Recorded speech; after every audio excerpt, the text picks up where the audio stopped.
ऐसा लगता है कि शायद हम किसी गांव में बस गए। और दलीप शर्मा जी अब जिस तरीके से लोगों के बीच में झूठ का प्रचार कर रहे हैं, उससे साफ पता लगता है कि शायद इन्होंने झूठ की पीएचडी ले रखी है। कि पहले सड़कें बनने से पहले सीवरेज का हाल तो देखिए आप, हल्की सी बरसात में यहाँ गंगा जमुना बहनी शुरू हो जाती है, ऐसे नदी नालों वाला माहौल बन जाता है। कि उनके पास लोगों को समझाने का कोई, ना तो उनके पास कोई रास्ता, ना ही वो समझा पाएंगे। लोग इतने बुरी तरीके से उनके स्वागत के लिए तैयार बैठे, और वो स्वागत किस तरह का होगा वो आने वाले दिनों में आपको इलेक्शन के टाइम में पता लगेगा। कि सिंगापुर बनाने का वादा किया था, लेकिन दलीप शर्मा जी को शर्म आनी चाहिए कि क्या हाल बना के रख दिया बापू। ग्राउंड मारे बच्चों ਨੂੰ खेलने ਨੂੰ नहीं है, कोई पानी का हाल सड़क मारे नहीं बनी भी। हाँ, कहे जे चिक्कड़ में मेरे वर्गे ਨੂੰ दिखा ना दिखावा, गिर जा कौन जिम्मेवार है।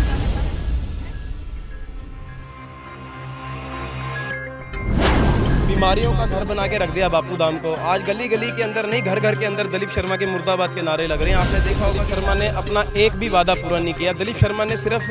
आप यकीन कीजिए, दलीप शर्मा के बारे में अगर आप सर्वे करेंगे, वो बहुत ही निहित, घमंडी और बदतमीज टाइप का एक काउंसलर मिला, और शायद अभी तक का सबसे फेलियर काउंसलर है। एक ऐसे बात होता है कि अगर किसी मोहल्ले का कोई बंदा चला जाए कि भाई साहब वहाँ पे नाला भरा हुआ, वहाँ गंदगी के ढेर लगे हैं, तो वो कहता है कि आपके यहाँ से मुझे वोट ही नहीं मिली। मुझे लगता है कि शायद ईवीएम, मेरे ख्याल से शायद ईवीएम का सारा डाटा इनके पास ही पता था कि ये हर किसी को देख के बता देते कि मुझे यहाँ से, इस मोहल्ले से वोट ही नहीं। हम दिलीप कुमार से अपने कोई भी किसी भी काम के लिए जाते हैं, वो उसका एक ही मेन मकसद होता है कि मुझे तो 2 नंबर की वोट ही नहीं मिली है। ये उसको कहाँ से पता चलता है कि हम लोग उसको वोट देते हैं नहीं देते हैं? क्या उसने हम लोग कई बार गए हैं यहाँ के लोग, कई बार गए हैं, उनको ये ही कहा जाता है कि तुम्हारे यहाँ से फिर 2 से मेरे को वोटें नहीं मिली। और ये वोट ना मिलने और मिलने का कोई मतलब नहीं बनता। पार्षद का काम करने का मतलब बनता है। कॉलोनी से जो हैं चंडीगढ़ के बापू धाम में, और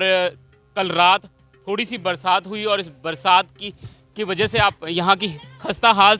सड़कें देख सकते हैं। सीवरेज का काफ़ी यहाँ पर बुरा हाल है। नेतागण वोट मांगने तो आते हैं, पर जो वायदे वो करते हैं चुनाव से जीतने से पहले, वो कितने पूरे करते हैं उसकी आप तस्वीरें देख सकते हैं। 5 साल के करीब हो चुके हैं, और इस वक्त हमारे साथ यहाँ पर एक कांग्रेसी नेता जंकी कालिया जी भी मौजूद हैं।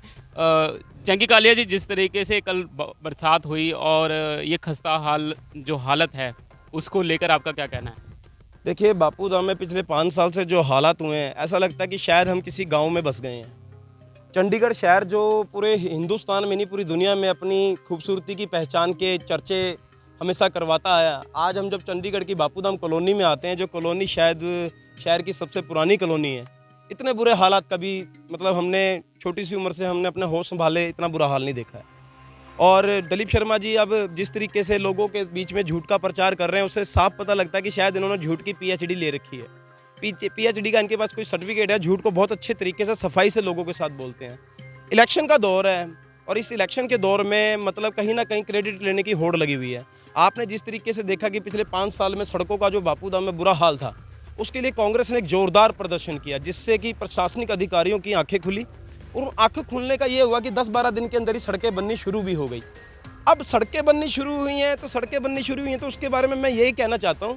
कि पहले सड़कें बनने से पहले सीवरेज का हाल तो देखिए आप, हल्की सी बरसात में यहाँ गंगा जमुना बहनी शुरू हो जाती है, ऐसे नदी नालों वाला माहौल बन जाता है।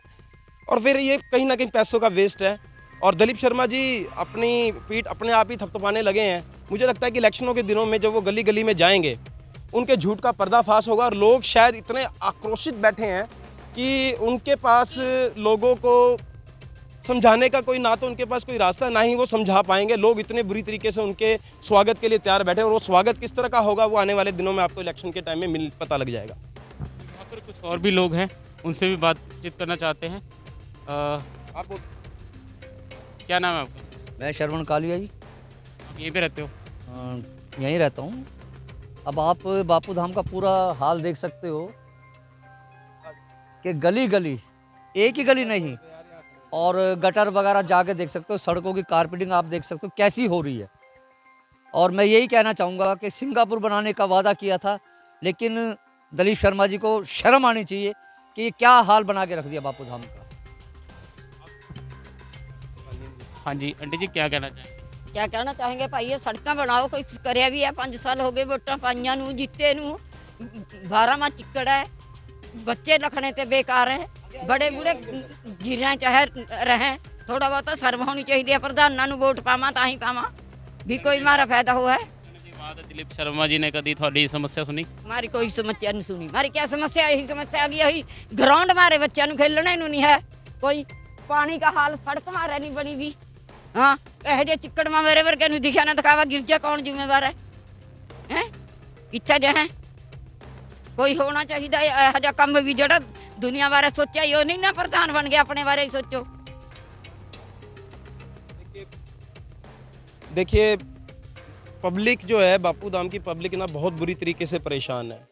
बीमारियों का घर बना के रख दिया बापू धाम को आज गली गली के अंदर नहीं घर घर के अंदर दिलीप शर्मा के मुर्दाबाद के नारे लग रहे हैं आपने देखा होगा कि यहाँ जरा सी आप शायद आपको पता नहीं किसने मैसेज दिया आप अपने आप आए और देखें यहाँ पे सैकड़ों की तादाद में लोग खड़े हैं और वो लोग इसलिए नहीं खड़े हैं कि यहाँ पे कि शायद कोई रैली है नहीं यहाँ पे ये आक्रोश है लोगों के अंदर ये विरोध दर्ज करा रहे हैं और एक तरफ दिलीप शर्मा कह रहे हैं कि सड़कें बनानी स्टार्ट कर दी और ये लास्ट समस्या का हल भी मैंने कर दिया बापू धाम में यकीन करना एक गांव से भी बुरे हालात हैं यहाँ पे कोई भी काम सही तरीके से नहीं हुआ है बल्कि आप ये रोड बनाने का जो काम है काम रात के टाइम होना चाहिए सवेरे टाइम जब जिस तरीके से रोड में धूल मिट्टी ऊपर से नाले और पैच मतलब कोई मेरे पास शब्द नहीं है कि शायद इस काम को ना ही करा जाए इस टाइम तो ज़्यादा अच्छी बात है पहले सीवरेज को अपडेट किया जाए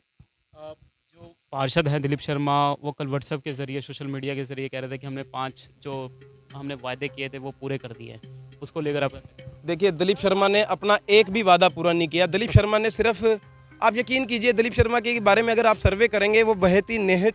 घमंडी और बदतमीज टाइप का एक काउंसलर मिला और शायद अभी तक का सबसे फेलियर काउंसलर है जिसे बात करने का पता नहीं जिसे माँ को माँ कहना ना आता हो जिसे भाई को भाई कहना ना आता हो सबको तू तड़ाक बुजुर्ग हो चाहे 90 साल का बुजुर्ग भी उनके पास चले जाए तू तड़ाक से बात करे और फिर लास्ट में उसके पास एक एक्सक्यूज़ होता है कि अगर किसी मोहल्ले का कोई बंदा चला जाए कि भाई साहब वहाँ पे नाला भरा हुआ वहाँ गंदगी के ढेर लगे हैं तो वो कहता है कि आपके यहाँ से मुझे वोट ही नहीं मिली मुझे लगता है कि शायद ईवीएम मेरे ख्याल से कि शायद ईवीएम का सारा डाटा इनके पास ही पता था कि ये हर किसी को देख के बता देते कि मुझे यहाँ से इस मोहल्ले से वोट ही नहीं मिली मैं यही बोलना चाहती हूँ कि जब भी हम दिलीप कुमार से अपने कोई भी किसी भी काम के लिए जाते हैं वो उसका एक ही मेन मकसद होता है कि मुझे तो 2 नंबर की वोट ही नहीं मिली है ये उसको कहाँ से पता चलता है कि हम लोग उसको वोट देते हैं नहीं देते हैं क्या उसने हम लोगों का लिख के लगाया हुआ वहाँ पर जब भी देते हैं वोट नहीं देते तो वो कैसे जीतता है वो कोई भी काम करने के लिए वो एग्री नहीं होता है हमारे साथ कोई भी चला जाए किसी काम के लिए भी वो हमेशा एक ही बात बोलता है कि मुझे 2 नंबर की वोट नहीं मिली है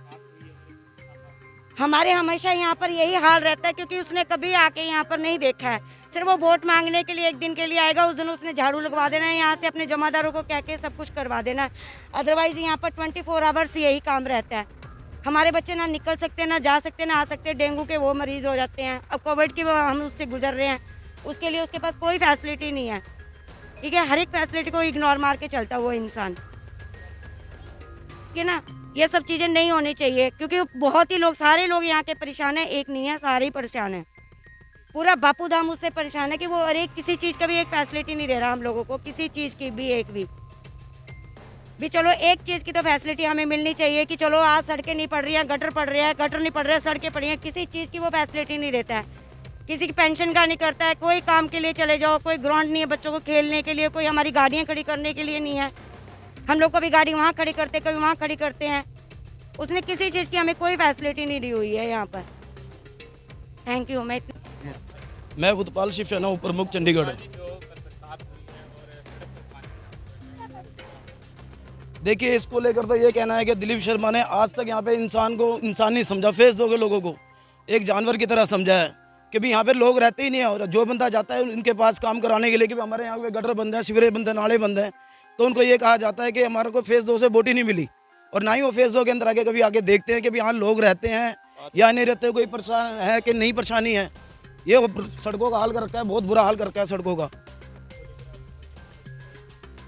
कई बार गए हैं यहाँ के लोग कई बार गए हैं उनको ये कहा जाता है कि तुम्हारे यहाँ से फेस 2 से मेरे को वोट ही नहीं मिली और ये वोट ना मिलने और मिलने का कोई मतलब नहीं बनता पार्षद का काम करने का मतलब बनता है कॉलोनी से जीते हैं वो कहीं यही नहीं कि बाहर से जीते हैं अब कॉलोनी के लोगों ने वोट नहीं दिया तो कहाँ से वो जीते हैं कैसे कहते हैं कि हमने जीते नहीं है वहाँ से कोई काम नहीं कराया यहाँ पे आप खुद देख सकते हो आपके सामने यहाँ पे देखिए नाले के नाले बह रहे हैं कौन सा काम करा के दिखाया हमारे को सामने आके बताए कौन सा काम करके दिखाया इधर देखो नाले नाले गटरों में यहाँ बंदे रहते ही नहीं है ये आप देख सकते हो इतना बुरा हाल करके निकलती हैं और बंदे निकल रहे होते हैं वहाँ से ये हाल पब्लिक का कर रखा है हमारा ये नहीं सोचते कि यहाँ पे लोग रहते हैं कि नहीं रहते, जानवर रहते हैं यहाँ पे, इंसान तो रहते ही नहीं है, चाहे बीमार पड़े चाहे कुछ पड़े, उनको कोई फर्क नहीं पड़ता। और हमको जो भी बंदा जाता है उनके पास ये कहा जाता है कि अभी 2 नंबर से कोई वोट ही नहीं मिली, चाहे लेडीज जाए चाहे कोई जाए, बाकी 7000 वोटें हैं हमारी। न फेज 2 से वहाँ तक आप कहीं भी निगाह मार सकते हो। आए हफ्ते एक बारिश पड़े कुछ पड़े, यहाँ पे गंदगी होती है, नाले टट्टियाँ बहरी होती हैं, रोड लोग निकलते हैं, ये बुरा हाल कर रखा है दिलीप शर्मा जी ने यहाँ का। ये द सिटी बिट की ये तस्वीर है, इस तरीके से अपने आप में कुछ तस्वीरें बयां करती नजर आ रही है। चंडीगढ़ से मेरे सहयोगी सौरभ भारद्वाज के साथ अजीत कुमार झा की रिपोर्ट।